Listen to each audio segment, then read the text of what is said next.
Welcome to Grandma's kitchen. வாழ்க வளமுடன், வாழ்க பல்லாண்டு. இன்னைக்கு நம்ம பார்க்க போறது ஒரு கம்புல ஒரு தோசைங்க. இந்த கம்பு தோசைக்கு ஒரு 100 ml அளவு கம்பு எடுத்துக்கலாங்க. அந்த கம்பை முதல்ல நம்ம போட்டுக்கலாம். அதுக்கப்புறம் திணை அரிசி, ஏதாவது எந்த ஒரு சிறுதானியமா இருந்தாலும் பரவாயில்ல, இந்த சிறுதானியம் அதுவும் ஒரு டம்ளர் போட்டுடலாங்க. இது கூட புழுங்கரிசி, அதுவும் நம்ம எந்த கப்பில் அளக்குறோமோ அதுவும் ஒன்று போட்டுடலாம். அது கூட உளுந்து இருக்கு இல்லைங்களா, எந்த கப்பில் அளக்குறோமோ அது பாதி அளவு போட்டுடலாங்க.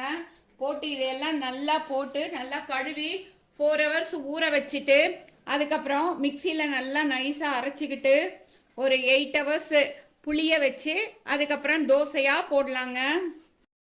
நம்ம கம்பும் சிறுதானியமும் நல்லா 4 hours ஊற வச்சு இது மாதிரி மாவாக அரைச்சி எடுத்துக்கலாங்க.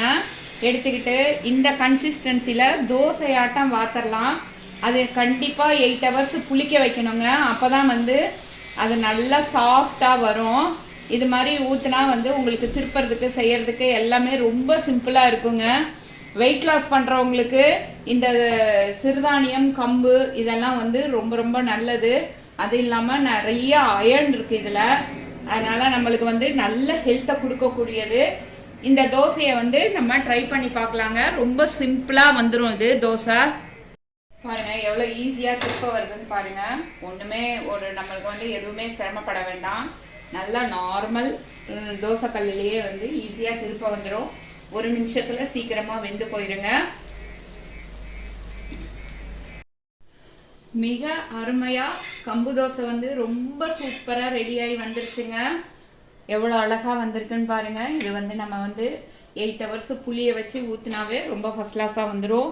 இதுக்கு தொட்டுக்கிறதுக்கு நான் ஆல்ரெடி சொல்லியிருக்கேன், பூண்டு சட்னி, அதுக்கப்புறம் தேங்காய் துவையலுங்க, அதுக்கப்புறம் நல்லா வெஜ்ஜு குருமா, நல்ல காரசாரமாக இருக்கிற வெஜ்ஜு குருமா வச்சு செஞ்சாலும் சாப்பிட்டாலும் ரொம்ப ரொம்ப சூப்பராக இருக்கும்.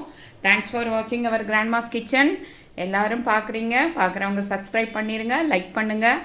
வீடியோ ஃபுல்லாக பார்த்தீங்கன்னா உங்களுக்கு பயனுள்ள தகவல்கள் நிறையா இருக்கும். தேங்க்யூ.